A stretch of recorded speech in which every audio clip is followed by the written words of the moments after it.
The sky over the planet Siren burned with smoke. Cities had fallen, families had scattered. The once peaceful world was now torn apart by war.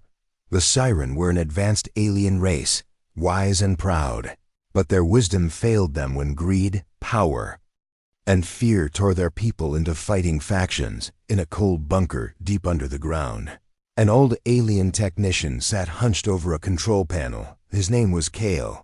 He wore a tattered robe, and his hands trembled as he typed commands into a dusty terminal. "We need help," he muttered. "We can't survive this alone." They had already sent messages to their closest allies. No one answered. They had begged neighboring systems. No one came. As a last hope, Kale activated an ancient emergency beacon. The system was unstable, old, and not calibrated properly. It was meant to send a local distress call, but something went wrong. Instead of sending the signal just a few light years away, it jumped across the void of space. It passed dead systems, forgotten stars, and unmarked sectors. It reached a far-off part of the galaxy. It reached Earth, on Earth, deep inside the Andes mountain range. A listening post buzzed to life. A young technician named Ryan was sipping coffee when the alert lit up his screen. "What the hell?" he said. He checked the source. It wasn't from anywhere they usually monitored. The language was unknown. The tone was desperate. Within minutes, Ryan reported it up the chain. By the time it reached Commander Luke Harrow, the message had been decoded partially. It was a distress call. There were screams, explosions, children crying. A female voice kept saying, "Please, anyone out there, please help." Luke leaned back in his chair. He was a veteran. He had seen war, but something in the voice shook him. He looked at the data. The location was far, very far. He knew Earth had been silent in galactic affairs for over 100 years. The rest of the galaxy had ignored humanity, laughed at them, called them backward and dangerous. But Earth had grown stronger in silence, faster, smarter. They had watched. They had waited. Luke turned to his officers. "Get me Captain Brooks," he ordered. "Tell her to prep the 3rd Expeditionary Fleet on board the AS Resolute." Captain Maria Brooks received the order with a steady nod. She had led fleets into deep space before. She was known for her calm under pressure. "New coordinates?" she asked. Her officer handed her the data. Maria raised an eyebrow. "This is outside our normal range." "Yes, Captain," the officer replied. "But Command believes it's worth it." Maria didn't ask why. She saw the recordings. She heard the fear in the alien voices. It reminded her of Earth's own dark past. The next few hours were filled with activity. Warships docked with supply stations. Pilots reviewed jump routes. Technicians calibrated weapons. The 3rd Fleet included 3 destroyers, 2 frigates, and 1 battleship. Each was armed, armored, and tested. They had not been sent to explore. They had been sent to answer. Back on Siren, Kale didn't know what he had done. He sat quietly in the bunker. He assumed the signal had failed again. Above him, the sky turned red as firestorms spread across the capital. He closed his eyes. "We are alone," he whispered, but far away, across stars and silence. A storm was coming, not of fire, not of destruction, but of humanity in orbit of Earth. The fleet began its jump. Lights shimmered across the blackness. The engines of the ES Nightfall roared silently into hyperspace. Behind them, the blue planet faded from view. Ahead of them was unknown space, a place where no human had ever gone. Ryan watched the dot disappear from the Earth-based screen. He didn't know what they would find. He just hoped they weren't too late. Commander Harrow stood watching the stars from his office window. He whispered to himself, "Let them see what humanity has become." The message had been heard. The call had been answered. The humans were on their way.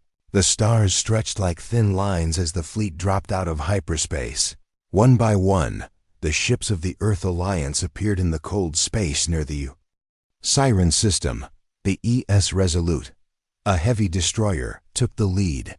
Right behind it followed the ES Nightfall, sleek and fast, with black hull plating that absorbed starlight.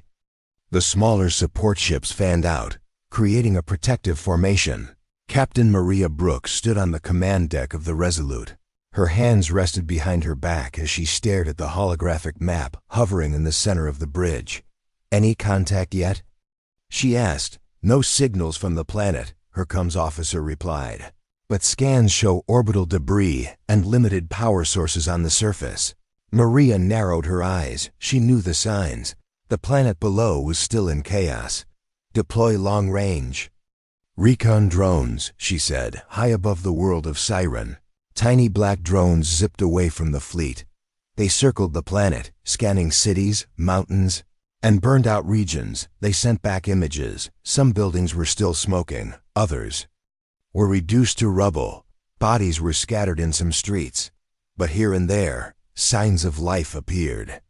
Fires in windows, movement in shadows, down on the surface. People looked up and saw the strange new shapes in the sky. Children pointed. Elders whispered tales of the sky gods. One group of soldiers panicked and fired at a drone. The drone dodged easily, but the humans noticed the attack. "Hostile action recorded," the drone AI reported. Maria watched the footage and clenched her jaw. "Hold fire," she ordered. "This might be a misunderstanding." Meanwhile, in a small town hidden in a canyon, a teenage girl named Lyra watched the dark shapes move across the sky. Her skin was a soft gray, her eyes large and glowing faintly. Blue, her people had once lived in peace, but now she was one of the few left in her town. She held her younger brother close as the machines hummed overhead. "What are they?" he asked. "I don't know," she whispered. "But they came from the stars." Back in orbit, Captain Brooks received a message from the drone AI. "Detected energy weapons, primitive, no threat to fleet. Small civilian population confirmed." Maria turned to her bridge crew. "We need to show we mean no harm. Prepare a signal, visual.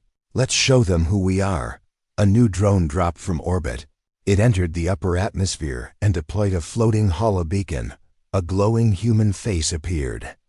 Above the mountains, it was Maria herself. She spoke slowly, using basic galactic trade language. "We heard your cry. We are humans. We come to help, not to conquer. We bring food. We bring medicine. We bring protection." The signal was broadcast in a loop, down on Siren. The people watched it in silence. Some dropped to their knees, others ran in fear, but some, like Lyra, stood tall. "They answered," she said. Someone finally answered. Far from the fleet, deep in a war-torn jungle, another faction watched the message. Their leader, a scarred male named Varn, sneered at the Hala. "Humans, I've heard of them. Brutal savages from a forgotten corner of the stars. We won't bow, we take what we want." He turned to his warriors. "Send word to the others. Tell them new prey has arrived." Meanwhile, on the ES Archer, one of the smaller escort ships, Lieutenant Daniel Rhodes studied the planet's map. He marked out pockets of survivors. Hospitals still standing, wrecked convoys that might have wounded. He turned to his squad leader. "We should prepare med teams. And maybe Marines just in case." The fleet prepared landers. Not weapons first, but supplies. Large metal pods full of water, food, medical kits. And shelter units were dropped to safe zones. The drones hovered near them, projecting holograms of peace. And on the command deck, Maria Brooks watched it all unfold. She knew peace never came easy.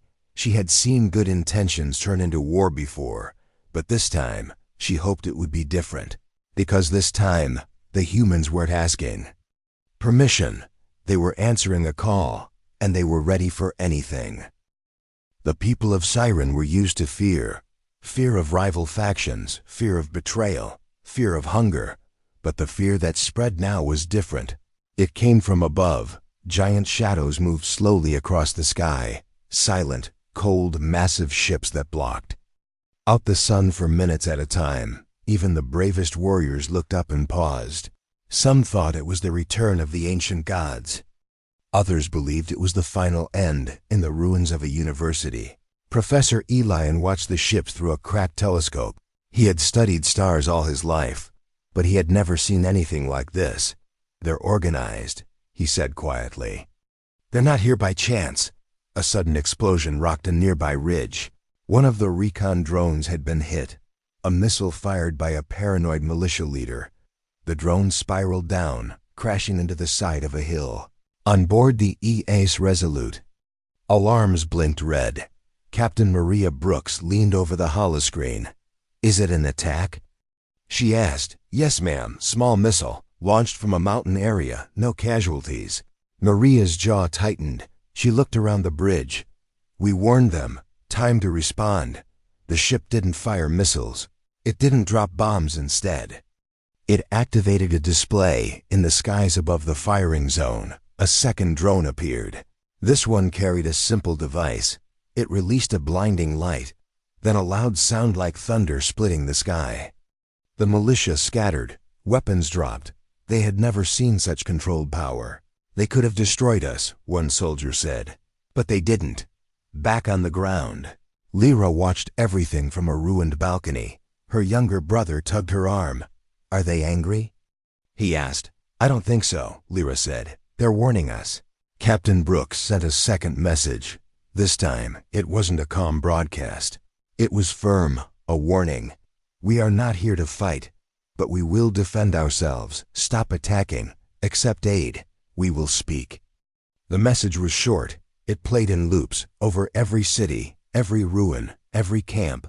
And people listened, down in the valley of Tenraz, where one of the largest refugee camps stood. A strange sound echoed across the skies. Engines, but not alien. Engines, they were human dropships, big, round, and smooth. They descended slowly, like metal birds. A group of elders stepped forward. Some held up white cloths, some bowed. The human Marines didn't raise their weapons. They stepped out slowly. Leading them was Sergeant Noah Carter. He had a scar down his cheek and eyes that scanned everything. But when he saw the children, thin and scared, his face softened. He raised one hand, a universal signal, peace behind him. Supply crates were unloaded. One box opened, food, clean water packs, medical kits. People stared, then moved, not in fear, but in hope. Children reached out, women wept, men whispered thanks, and among them, Lyra stood frozen, watching the humans, watching Sergeant Carter. He looked at her and gave a small nod. She nodded back. Something passed between them. A silent understanding, far away, in a secret underground base. The faction leader Varn slammed his fist on the table. "They landed," he shouted, "and our people are accepting their gifts." His advisors looked nervous. "They haven't attacked anyone. They're helping." Varn spat. "They're preparing to take over. Mark my words. Once the people love them, they will rule." He turned to his tech officer. "Send a message to the Creel Empire. Tell them Earth is interfering and we need help. Back in orbit."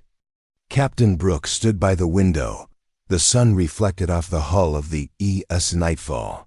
She could feel the tension rising, but also the shift. This world was seeing what humans really were. Not monsters, not gods, just people who refused to look away.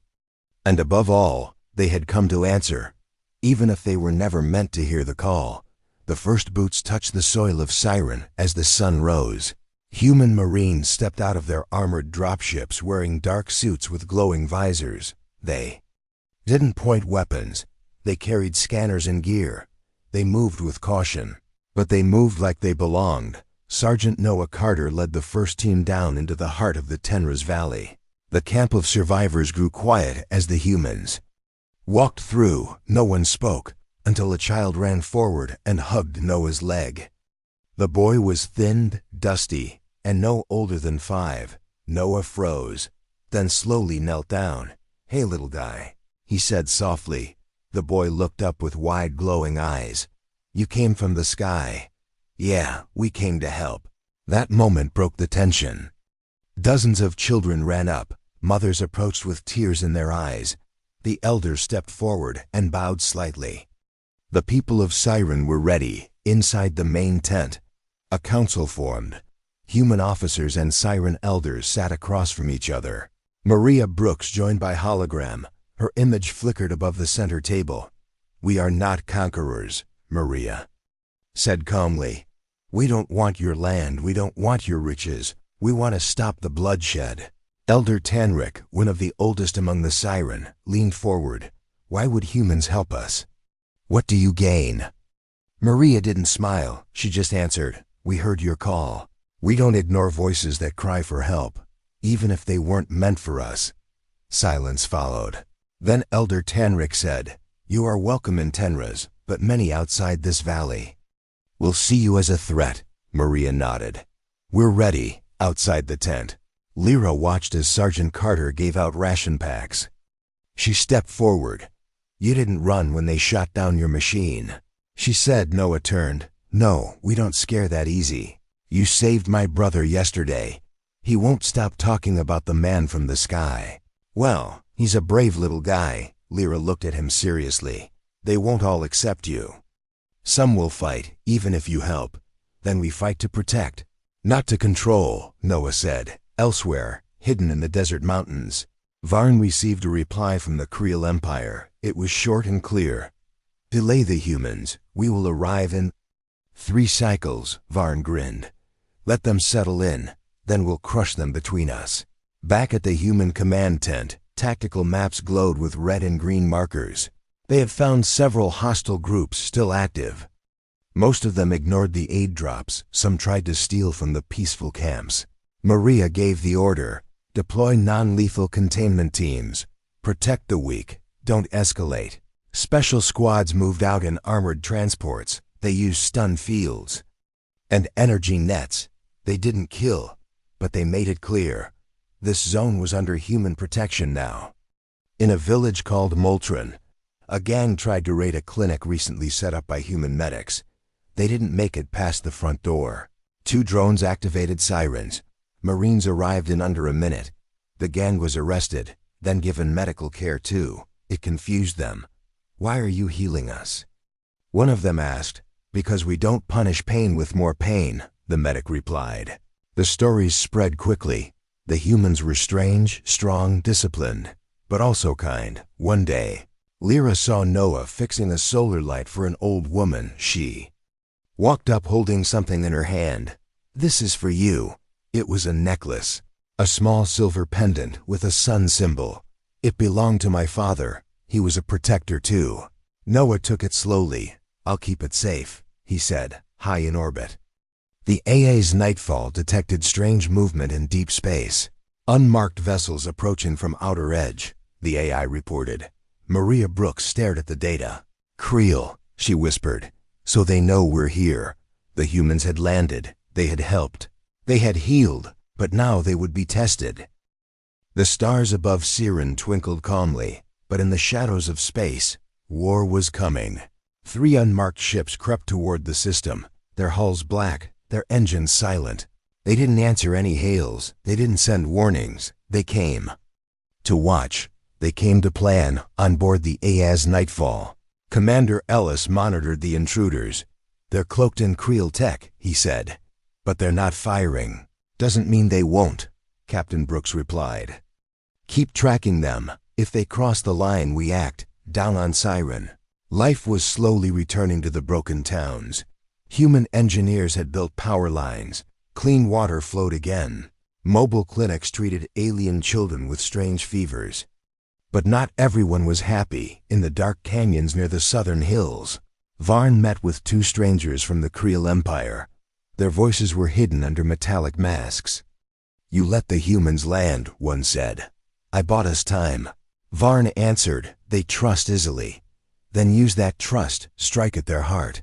The other said. Varn smiled. I have a plan. That same day, Sergeant Noah Carter led a patrol to check on a remote village. He traveled with 5 Marines and 1 Siren guide, Lyra. She had insisted on coming. They listened to me, she said. They know my voice. Noah trusted her, maybe too much. The patrol reached the village at dusk. Smoke curled from chimneys. Children waved as they passed. It all felt normal. Too normal. Lyra walked ahead to speak with an elder. Noah stepped into a stone building to inspect a supply room. That's when it happened. The door slammed shut. A grenade rolled across the floor. Then everything went white.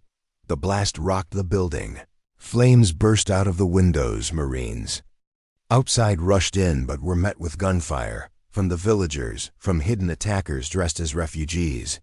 It was a trap. Lyra screamed from the center square. "Stop! They're killing the helpers!" But no one listened. The traitors had been promised power, promised weapons. Blood spilled on the soil humans came to protect. Back in orbit, Captain Brooks received the emergency call. She didn't hesitate. Launch the gunships, send med teams. Bring them home. 2 black ships roared through the clouds within minutes. Gunfire from the traitors stopped when the cannons of the ES Thunderfall lit the sky. They didn't bomb the village. They targeted weapons caches, explosive barrels. Barricades, precision, control, wrath. Noah crawled from the burning building. His armor cracked, his left arm bleeding. He saw one of his Marines down. He carried him, step by step. Then Lyra ran to his side. "I didn't know." She cried. "I swear, I didn't know." Noah collapsed behind a supply cart. He looked into her terrified eyes. "We trusted you," he said. Lyra shook her head. "They lied to me too, please believe me." Evac teams arrived fast. Everyone was lifted out, dead or alive, back on the Resolute. Maria stood in silence watching. The footage, the betrayal cut deep. "They used our kindness," she said. "They thought it made us weak." Commander Harrow called in from Earth. "Are we retreating?" "No," Maria said. "We're responding." The next day, human strike teams dropped into known traitor camps. No mercy for warlords, no time for speeches. They moved like lightning, in and out, detain, disarm, disappear. Within 48 hours, the organized traitor factions were destroyed. The Creel ships fled, but not fast enough. One was caught by the nightfall and disabled. Humans boarded it, found weapons meant for mass civilian attacks. Proof. Maria sent the evidence to every open channel in the Siren system. The truth could no longer be denied. At a small medical camp, Noah lay in a recovery bed. Lyra sat beside him. She hadn't left in 2 days. "You saved people," she whispered. "Even after they betrayed you." "It's not about them," he replied. "It's about the ones worth saving." The skies above Siren were no longer silent. They roared with the sound of ships. Ships that came not to destroy, but to protect. Humanity had been betrayed, but they would not turn their backs. They would stand taller and show the galaxy what answering a call truly meant. Smoke still lingered in the air as the sun rose over the valley of Tenraz. But this time, it wasn't from burning villages. It was from landing thrusters. More human ships had arrived, not warships, but medical cruisers. Supply haulers, engineers. Earth wasn't backing down, it was digging in. The traitor leaders had fallen fast. One by one, they were captured by elite squads. Some tried to escape into the wilderness. Some begged, some fought until the end. But none of them escaped justice. Commander Luke Harrow arrived in orbit aboard the AA's Valor. He was older now, his hair mostly gray, but his eyes were sharp. He looked out at the planet below and said, "Bring me down," when he stepped onto Siren soil. There was silence. A crowd had gathered, civilians, refugees, soldiers, children. Everyone wanted to see the man who sent the fleet. Commander Harrow didn't make a speech. He walked through the camp quietly, stopping to shake hands, to nod at elders, to kneel before wounded children. His presence said everything. Later that day, the new Siren Council held its first meeting. Elder Tanric stood at the center with Commander Harrow and Captain Brooks by his side. The tent was filled with Siren clan leaders who had refused to join the violence. "We are broken," Tanric said, "but we are not dead. We must unite or vanish." Some were still unsure, others frightened. But all had seen what the humans had done, not just with weapons, but with mercy. They voted. The vote passed, the council was born, and under its symbol, a sun and a star entwined. Peace began to grow. At the same time, human medics worked in the deep valleys. They treated soldiers and civilians alike. One team carried an injured Siren girl 2 kilometers to reach a stable clinic. The girl's mother cried and clung to the hands of the humans. "You brought her back," she whispered. Even the children had begun to play again. One small boy wore a helmet made from a food container and shouted, "I'm Captain Brooks. No one hurts Tenras on my watch." Maria smiled when she saw the footage. "Cute," she muttered. But not all was peace one night. A group of human soldiers found an abandoned camp with human and siren bodies. They discovered messages left behind, recordings of Creel agents giving orders. The Creel had intended to turn the planet into a test site, a battlefield for future Empire wars. Captain Brooks brought the proof to the Council. They used your pain, your divisions, to test their weapons, to break your people. Anger burned in the room, not at humans, but at those who had used siren lives as tools. Elder Tenric stood. "Then we must never be tools again." Commander Harrow added, "We came because of a signal, but we stay because of what we saw. You deserve peace. We will help build it." Down in the camp, Lyra helped distribute food packs. Noah had returned to active duty, his injuries healed. He still wore the pendant she gave him. "Looks good on you," she said one morning. "It brings me luck," he answered. "Will the Creel come again?" She asked. "Probably," he said. "But this time you won't be alone." One afternoon, a loud cheer erupted near the North Hills. A team of human engineers had activated the first new power grid in the region. Lights blinked on in dozens of homes. People cried. Some just stood and stared at the bulbs like they were magic. "We're not just rebuilding," Maria said during a quiet conversation with Harrow. "We're creating something better." Harrow nodded. "And they'll remember who stood with them." As the days passed, the human fleet didn't shrink. It grew. More aid arrived. More volunteers from Earth signed up. The galaxy took notice. News of Earth's role in saving Siren reached other systems. Some called it a power move. Others called it hope. But on Siren, it was simply called kindness. On the final night of the Council Summit, the Siren lit lanterns across the valleys. Thousands of them floated into the sky. Each one carried a name, a wish, a promise. Lyra stood next to Noah as they watched the lights rise. "I never thought I'd see peace," she whispered. "Now you're part of it," he said. The reckoning had come, but instead of ending in fire, it ended in light.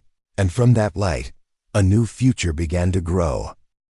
Years passed. The once ruined valleys of Siren were now filled with green farms, humming factories, and glowing cities. Children ran through safe streets.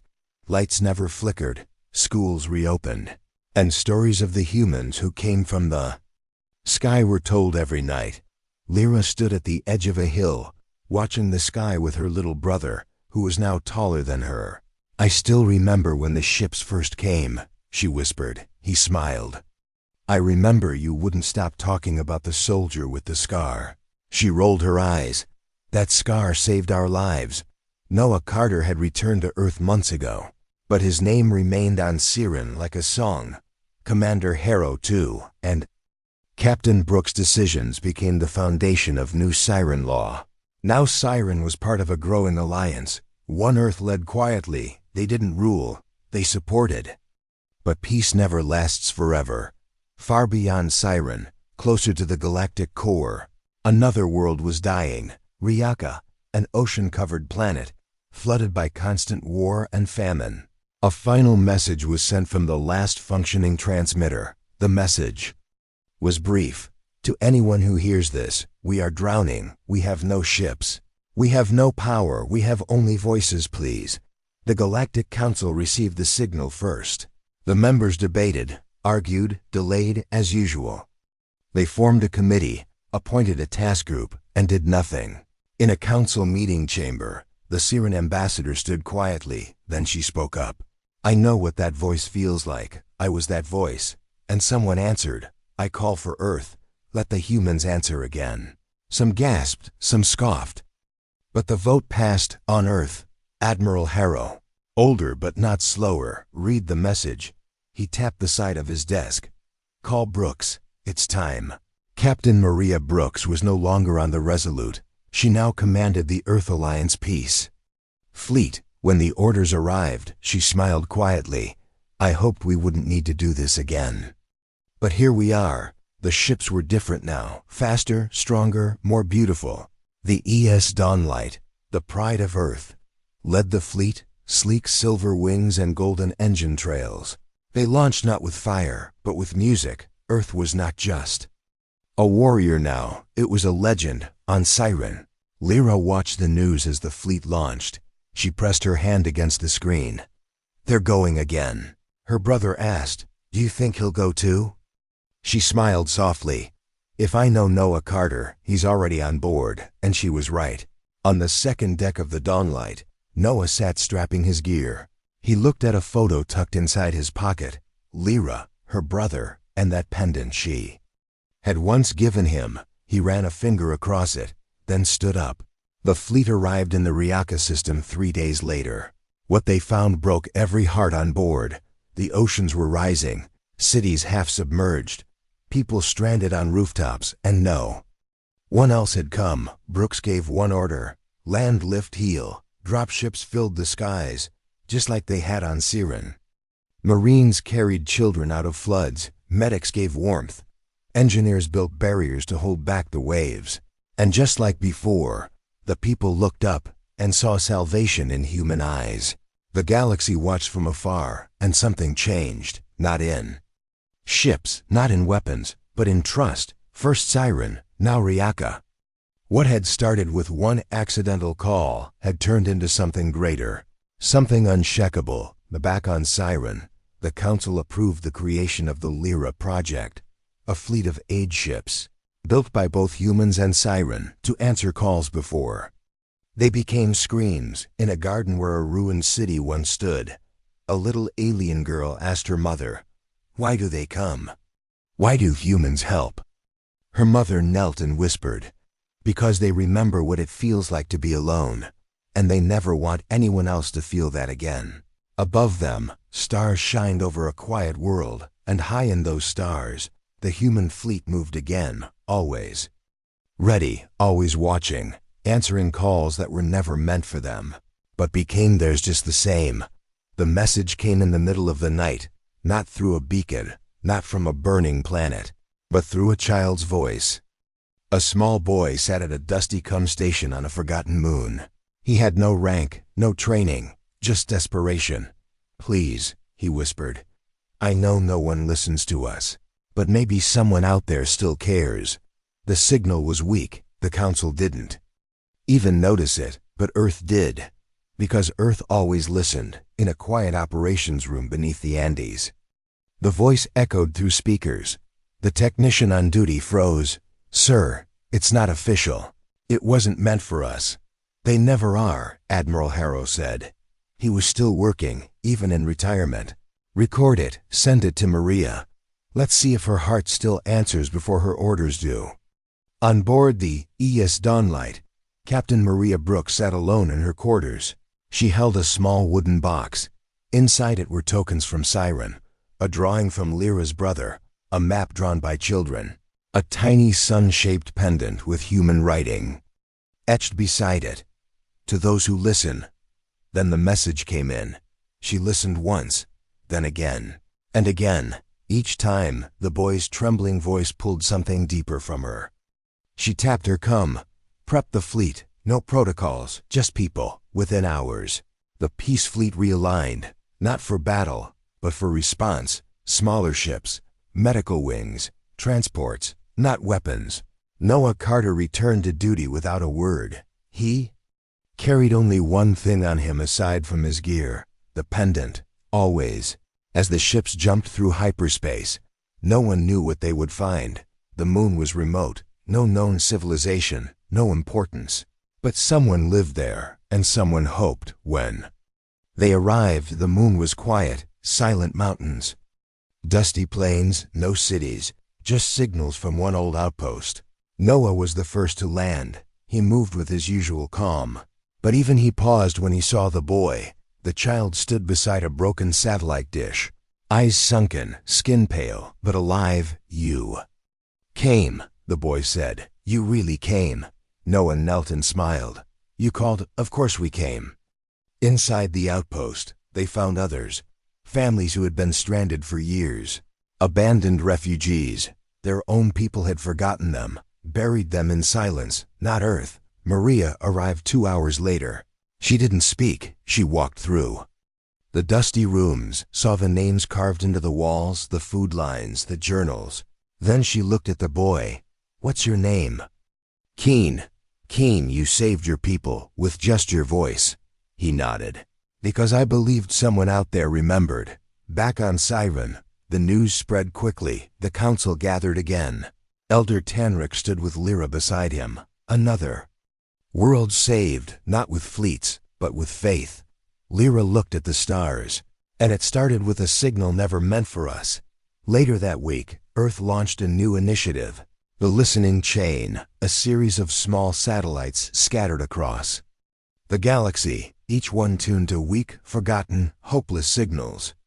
No signal too faint, no voice too small. The symbol of the chain was simple. A small sun with an ear beside it. Below it, a single sentence was written. "We hear you."